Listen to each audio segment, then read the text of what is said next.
After therapy, just this year, February 2024. Pumuti po yung paa, as you can see, no? Inginit, and then nalaglag po yung leg.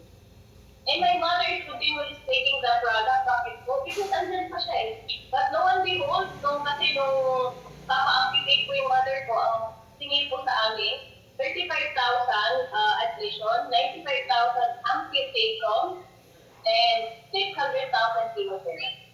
Kaya po ang sinabi, on the brink of bankruptcy. Paano namin? And then what is the guarantee? 73 years old ang mother ko, pag pinutol yan, anong guarantee na mag-recover? Wala rin naman may waiver kami sa payment. Tama.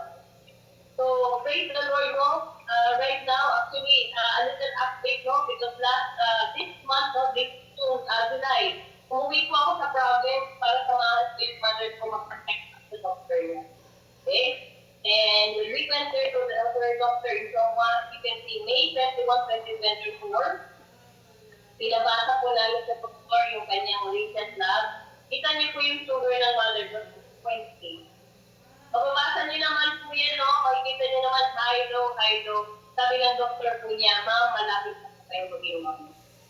So that very word talaga, you know, it's like grabe po yung healing confidence nila right na kahit pa paano, we were able to give back to my mother sa kanya.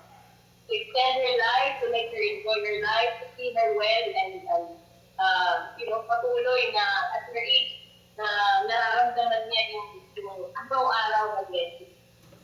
Pag tatanungin mo ako, no, mahal ba yan? I would not say mahal, I would say price.